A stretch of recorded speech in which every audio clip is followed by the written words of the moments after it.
I'm employed at a store inside a big medical facility. I was usually happy at work and didn't have any specific grievances. One evening, while I was strolling around the hospital for a little smattering, I came upon a disturbance.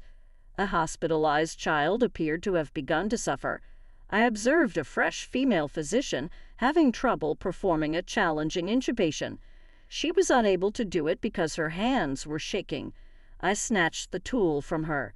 After assessing the situation, I said, "I can do this. Let me try." An unexpected turn of events occurred when I successfully finished the treatment as she watched in amazement. John is my name. I'm a normal 35-year-old man who might be found anywhere in the nation. I work in a store as a staff member. Despite being a store, it is not the same as a supermarket or convenience store. The store is housed inside a New York hospital. Patients and those who accompany patients frequent this sizable hospital. Early in the morning and right before closing, the store is frequented not only by patients, but also by physicians and nurses from the same hospital. The store is frequently packed with customers wearing white coats. $10, please. A senior nurse came to buy her food during noon. She grabbed a tiny pastry, a bottle of tea, and a sandwich. She appeared to have a sweet tooth, which is somewhat problematic for a medical professional. She finally gave in to her urges and purchased these. "Your change is right here," I said. I gave her the change after calling her up and bagging her belongings. Taking it, she linked the coins in her clasp wallet along with her purchases. She placed the receipt in the bag as she moved away from the register. She muttered, "Thank you." I also said, "Thank you," while I watched her back. It might sound like a line from a screenplay, almost robotic, but I really did mean it from the bottom of my heart. "Please, can I have this?" "Okay, give me a minute." A young boy was the next person at the register.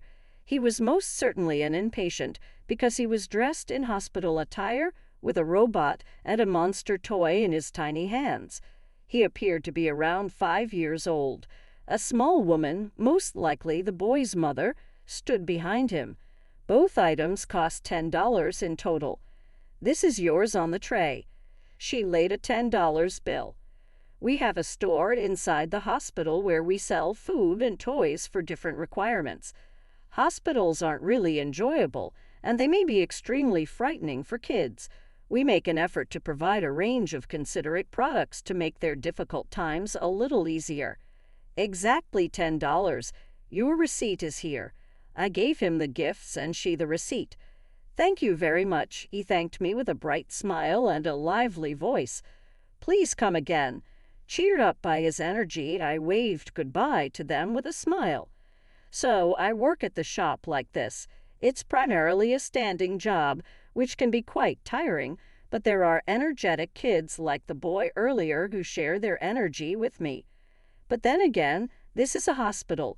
It's not uncommon for children to become scared and start crying. A baby being held by his mother in line for the register started crying loudly. "Oh dear, he's gotten fussy," I thought to myself as I worked through the line, eventually reaching this mother and child. I'm so sorry. The mother apologized to those around her, looking embarrassed despite talking to and gently rocking the baby, who seemed about a year old. There was no sign he was going to stop crying anytime soon. "It's okay, it's a baby's job to cry after all," I reassured her while scanning the items in her basket. The baby continued to cry the whole time. The surrounding glances gathered, and she looked even more apologetic. "All right, time for my secret weapon." After finishing scanning the items, I handed over the change and the receipt. Right after that, I pulled out a pinwheel from under the counter. It was a pinwheel made of plastic film attached to a handle. "Look, it goes round and round." I spun the pinwheel in front of the crying baby. Sniffling, he looked at it curiously. On his arm, I noticed a hospital band with the hospital's name, the room number, and the name Michael Brown. It seems he's one of the kids admitted here. Round and round, round and round. As I kept blowing on it to make it spin, He became interested in the pinwheel. His face lit up with a smile, a stark contrast to his earlier crying. He reached out his hands towards it, giggling. "This one's on the house. Here you go." "Thank you so much. I'm so sorry." The mother expressed her gratitude with a shrinking demeanor. It's rare these days to meet someone so humble. I sent them off with a smile, impressed and glad that it didn't escalate. The line at the register ended with that family, and another staff member was taking care of restocking. It looked like I could take a breather for now. Just then, a woman rushed up to me. I thought she wanted to pay, but she didn't seem to be holding any items. "That was amazing. He stopped crying so quickly," she said. She was a doctor from this hospital, wearing blue scrubs topped with a white coat. She had a red name tag hanging around her neck. I remember she's the new doctor who recently joined. I'm a doctor, but kids get scared of me. They start crying, saying, "You're scary." She laughed, scratching her cheek. Despite her lovely smile, there's nothing particularly frightening about her. She's probably just so focused on her work as a doctor that her face stiffens up on the spot. That must be tough. Glancing at her name tag, I saw emergency medicine written on it. I see. Working in emergency medicine means dealing with a wide range of ages, from adults to children. She might also struggle with issues like she mentioned. I'm not exactly a favorite among children without little tricks like that. I'd be at a loss, I said. Saying this, I pulled out a plastic bag from under the counter to show her.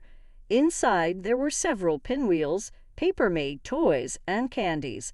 All of these are intended for situations like the one earlier.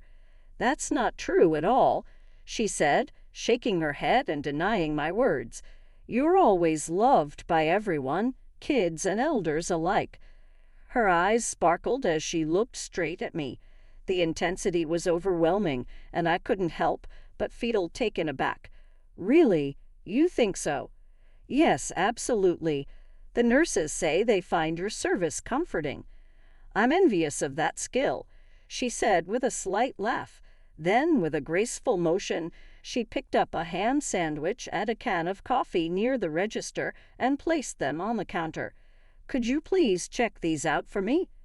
Feeling awkward about being praised for my customer service, which I hadn't given much thought to, I went ahead and processed her purchase as usual. I made a point of sticking to my routine while handling her transaction. It felt like I was being a bit too stiff, feeling oddly tense. I bagged her items and handed them over. She smiled again, expressing her gratitude. "Thank you very much." As she was about to leave the register, flipping her white coat, she stopped and turned back to me. "All right, my name is Olivia Smith. Let's have a chat again sometime." "Sure, I'm John." After exchanging names, she waved contentedly and left the shop. Well, that's an interesting connection, I thought. I've already got someone special in my heart. I just hope this interaction with the beautiful doctor doesn't lead to any strange rumors. With that thought, I resumed my work, dismissing such arrogant notions. Since that day, Dr. Smith has made a point of greeting me every time she visits the shop. It's not unwelcome, and having a bit of non-work-related chat is a nice break. This has been the case for some time now. She engages with other customers in line, either initiating conversations or responding to them. "No dessert today." That's right. It would be too much to have it every day. This was the veteran nurse who seems to have finally overcome her cravings. Dr. Smith gets along well with her, too. Her communication skills are impressively high, making her fit into the workplace so well that it's hard to believe she's a newcomer. "Thank you for always keeping it clean, much appreciated." "Not at all, Doctor, you too." "Hello, no classes at the university today." "Hello, I have a late lecture today." She greets everyone with a smile, from the janitors cleaning the hallways to the university students working part-time in the shop. "Hey, caught on the job. Don't get too carried away." One night, just as it was about to become a new day, I had some errands in the pediatric ward. As I walked down the hallway towards my destination, I noticed an unusual noise for the late hour. What's going on? Prioritizing the commotion over my own errand, I headed toward the source of the voices. Approaching, I realized the noises were coming from a particular room. This situation didn't seem normal. Michael. When I got about 10 meters away from the room where the commotion was happening, I saw a woman sprinting around the corner of the hallway at full speed. Wait, haven't I seen her somewhere? Michael, hang in there. The next thing I heard was Dr. Smith's voice. She was driven by anxiety, a stark contrast to her usual demeanor. "Excuse me for a moment," I said, curious. I peeked into the center of the commotion and saw several doctors and nurses treating a child. A familiar red windmill was decorated at the patient's bedside. I see. The person from earlier in the store. Michael, I realized. It must be Michael, the boy who visited the store yesterday. Of course, I'm concerned for anyone in distress, but it's especially worrying when it's a familiar face. Without thinking, I reflexively jumped into the hospital room. Michael. Dr. Smith's frantic shouts caught my attention. Her hands were trembling, and it seemed like she couldn't maintain her usual composure. Dr. Smith? She was pale and confused, holding a thin tube in her hands. "Excuse me for a moment," I said as I snatched some documents related to Michael from a nearby nurse. "Hey, who are you?" The surprised nurse's words didn't reach my ears. I skimmed through the file. Michael had asthma and was hospitalized for it. The tube won't fit, I thought. Dr. Smith was struggling, and Michael seemed to be in pain. He had a cup-like cough, and epiglottitis was suspected. No wonder she was having trouble with intubation. The swelling narrows the trachea, requiring a certain level of skill. "Nurse, please call a pediatrician immediately." Yes, the nurse dashed off, ignoring me, but I was worried. Would help arrive in time? In such a condition, breathing difficulties could arise at any moment. Actually, he might already be experiencing them. Restless, I impulsively called out to Dr. Smith. "Let me try. I can do it. Why are you here?" she asked, seeming not to have noticed my entrance, focused as she was on the situation at hand. "Let me try. Even though you say that, John, you work in the store, right?" She was more confused by my words. "Yes, I work in the store, but I have a medical license." She looked even more confused, understandably. I almost violently took the tube from Dr. Smith, who stood frozen, and then I proceeded to insert it into Michael's trachea, who was in distress. It was significantly swollen, indeed challenging. Without real field experience, it would be tough to manage. "Well, John, don't just stand there admiring. Get the medication and oxygen ready."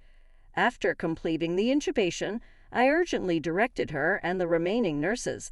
I could feel their questioning glances, wondering who I was, but time was of the essence. It seemed like everyone there shared a sense of urgency. A little while later, his condition seemed to have improved slightly. The peak of his distress had passed, and his coughing was gradually subsiding. Just then, the nurse who had dashed out earlier burst back in. "Dr. Wilson, over here." The pediatrician, Dr. Wilson, entered the room. When he saw me, his eyes widened, but it also seemed like he gave a slight smile at the same time. "I'll take over from here," he said as he stood by Michael's side and quickly assessed the situation. Then he continued speaking to me. "Thank you, John." His treatment continued. As an experienced doctor, his skills were evident. Each action was quick yet precise, and his instructions to the nurses were clear. "Let's leave the rest to him," Dr. Smith encouraged. We both left the room, and I leaned against the wall in the hallway, waiting for her to come down. Though I intended to wait, she spoke sooner than I expected. "Really, how pathetic I am," she said, tears welling up in her eyes. Her voice trembled. "Intubation in that state is difficult. It's understandable for a novice doctor with little experience not to manage it." It's about gaining experience from situations like this and improving.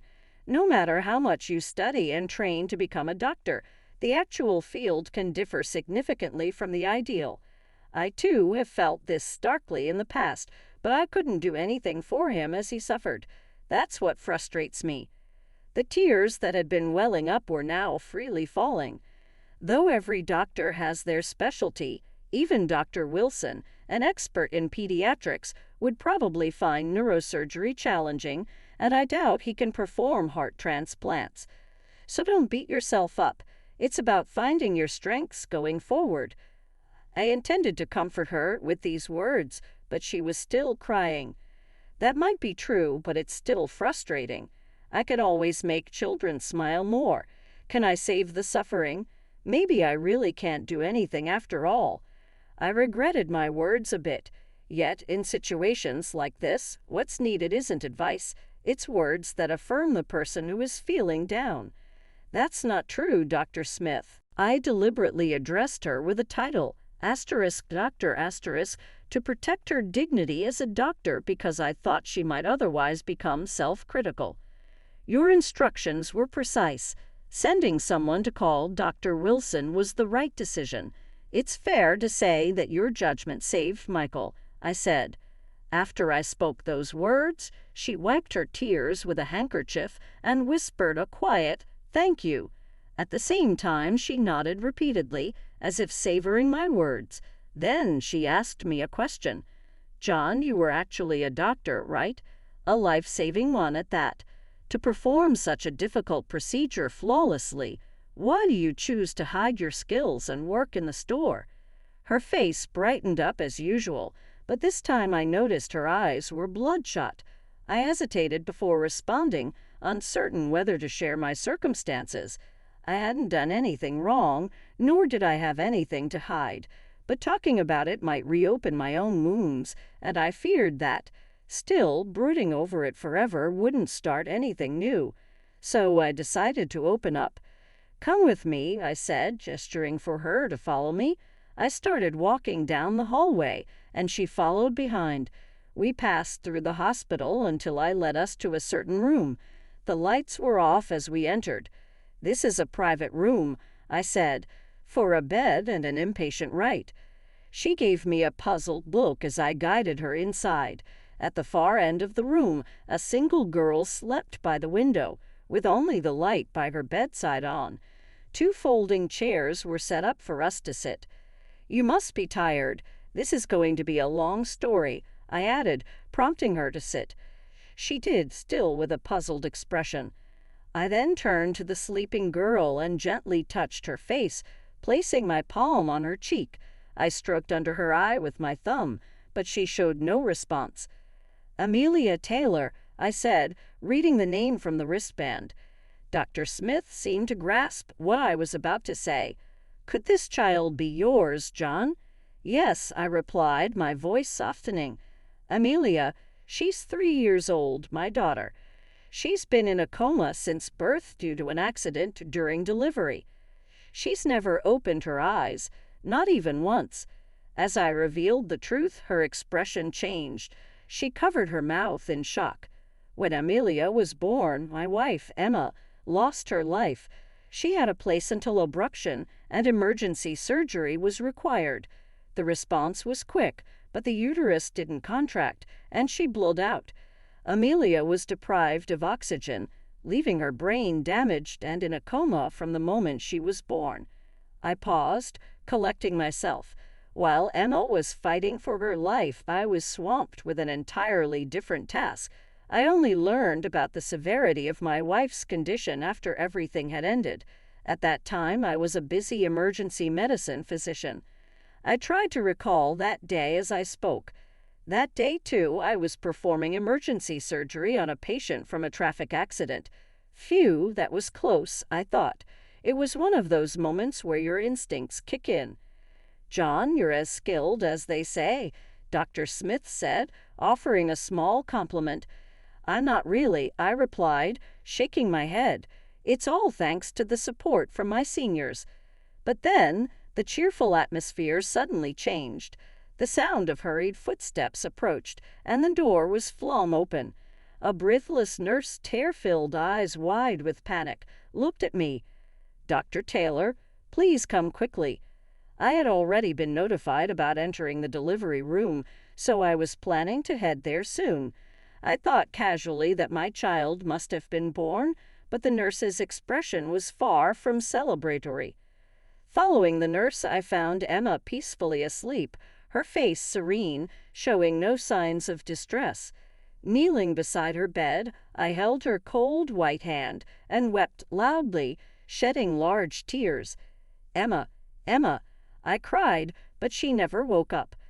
A large stain formed on the sheets as I shouted, my voice hoarse from the emotion, but Emma never responded.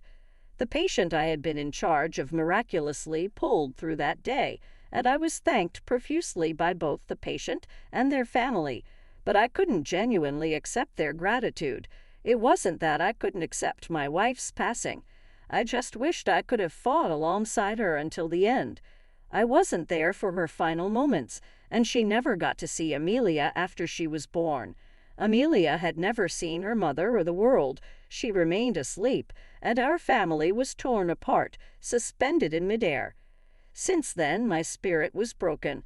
I couldn't work as a doctor anymore. Amelia's primary physician became Dr. Rodriguez, a pediatrician, and my mentor. I couldn't bear the thought of our family remaining divided. I decided to stay close to her by working at the hospital store. Thanks to Dr. Wilson's kindness, I'm allowed to stay overnight with her a few times a month. It just so happened that this coincided with the commotion involving Michael.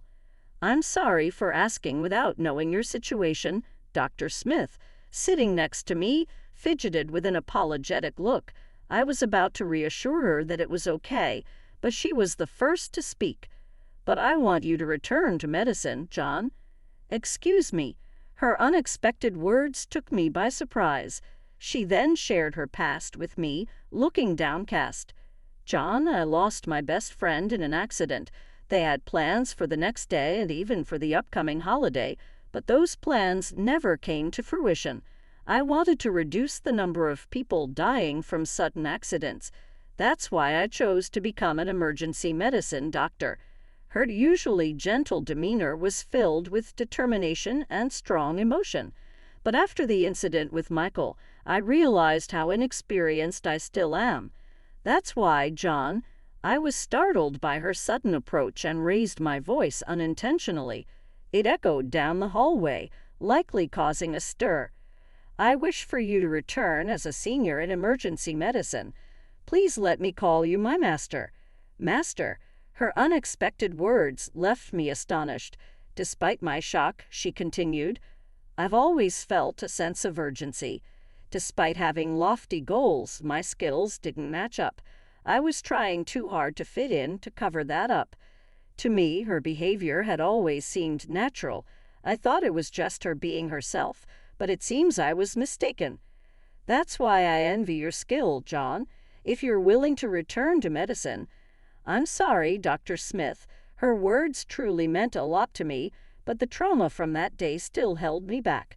"I can't sort out my feelings yet." "Is that so? But I won't give up. I'll keep asking you until you're sick of it," she declared emphatically. Weeks passed since that day. I was working as usual at the store, handling the queue of customers at the register when it happened. Whoa, what was that? A loud thump sounded.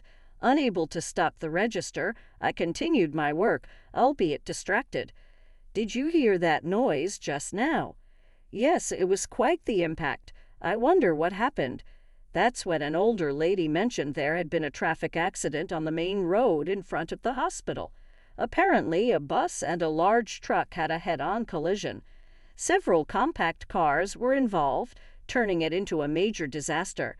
Some people saw the victims being brought to this hospital. "John, please, we need your help. We're short-staffed."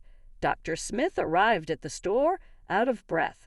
Coincidentally, there were orthopedic, neurology, and cardiac surgery conferences today, so there were fewer doctors in the hospital.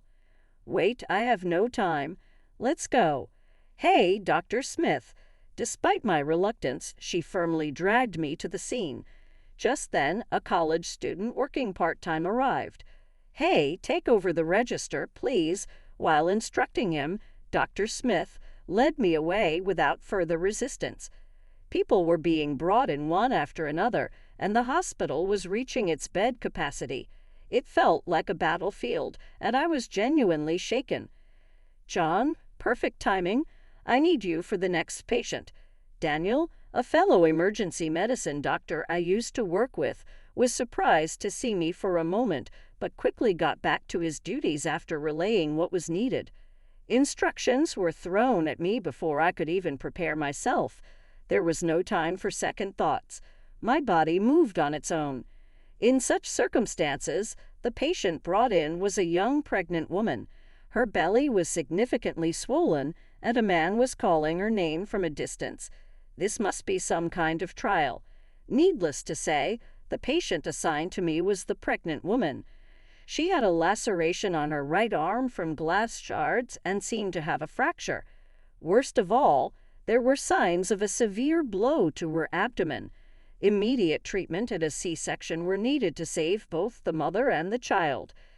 Damn, why am I remembering this now? Emma's face flashed through my mind. Bound by that vision, I involuntarily stopped my emergency treatment. John, Dr. Smith, who had come to assist, snapped me out of it. Shaking off the distracting thoughts, I focused on treating the patient. I regained my composure and gave instructions to the nurses. "We need to treat the arm and perform a C-section simultaneously. Get the obstetrician here." Yes, cries, groans, and shouts filled the air in the waiting area. Amidst all that, I found myself in an oddly quiet operating room, beginning to suture the pregnant woman's arm wound. It was a surgery where every second counted, a moment of intense urgency. My hands trembled with a familiar kind of anxiety I hadn't felt in a while, but I had no choice but to do what I could. Reassuring myself, I managed to make the final stitch. The bleeding stopped as the wound closed. The fracture seemed like it could be fixed with manual reduction. Relieved, I wiped the sweat from my forehead, and almost simultaneously, I heard a baby's first cry nearby. "The baby is born safely," the obstetrician announced. In the operating room, we burst into collective relief. The patient's vital signs stabilized. Thank goodness. Amid the cheers, I quietly shed tears. The accident was caused by the truck driver falling asleep at the wheel. He had a chronic condition and had taken medication with drowsiness as a side effect. He's hospitalized in a local hospital now, receiving treatment. The pregnant woman I operated on is also on her way to recovery. Her baby was in the NICU but was soon moved back to a regular ward. Though her dominant arm is broken, making childcare challenging, her husband seems kind, which is reassuring for now. While walking down the hallway with these thoughts, I happened to run into that family. The husband was holding the baby, with his wife beside him. "Dear Taylor, that's you, isn't it?" "Yes, I'm John Taylor." I introduced myself. The couple's faces lit up. Their baby was sleeping in the father's arms. "Thank you so much for everything. We'll never forget your kindness." "It's nothing. I was just doing my duty as a doctor," I said. Despite that, they kept thanking me over and over again. Seeing the lively couple, I felt proud to be a doctor. That night, the hospital had calmed down and returned to normal. In a room, I spoke to my sleeping princess. "That's what happened. Impressive, right? Daddy did well." Of course, of course." There was no response. Suddenly feeling empty, I was reminded of the past, the funeral, dealing with relatives, and above all, the sorrow of loss that prevented me from celebrating Amelia's birth. This guilt was the main factor hindering my return. "Amelia, would you support me if I said I wanted to return to being a doctor?" I looked at my daughter. "Ha, your eyes and mouth are just like Emma's. I'm looking forward to the day you wake up." As I gently stroked her head, whispering to her, I caught a slight movement of her finger out of the corner of my eye. I grabbed her hand and called out, "Amelia, Amelia," but there was no response. Well, things don't work out that conveniently, do they? I was excited for a moment, but I quickly regained my composure and sat back down in the chair beside the bed. At a glance, her face seemed to be smiling. Eventually, I chose to return to emergency medicine. Dr. Smith, who calls me master despite my protests, Daniel always laughs, saying she's like a shadow following me around. Daniel? Chinian is not a goldfish. That's right, he's an orca. Despite the collective vigils, Dr. Smith doesn't seem to mind my working hours, and shifts are flexible due to Amelia, which I'm grateful for, but also feel guilty about. I intend to do my best with what I can. It seems like Amelia's hand movements have been increasing. Perhaps as I take steps forward, she is following suit. She can't walk or talk yet, but I always dream of going home with her someday. Recovery from despair takes time. How long it takes depends on the individual's mental state. Perhaps I've taken quite some time. For about 3 years, I had averted my eyes from my profession as a doctor, but I have recovered now. For Amelia's sake, I can't stay stagnant forever. What's lost won't return, but memories live on in the heart. Cherishing them, I vow to look forward with hope, remembering my wife's smile. That was my pledge.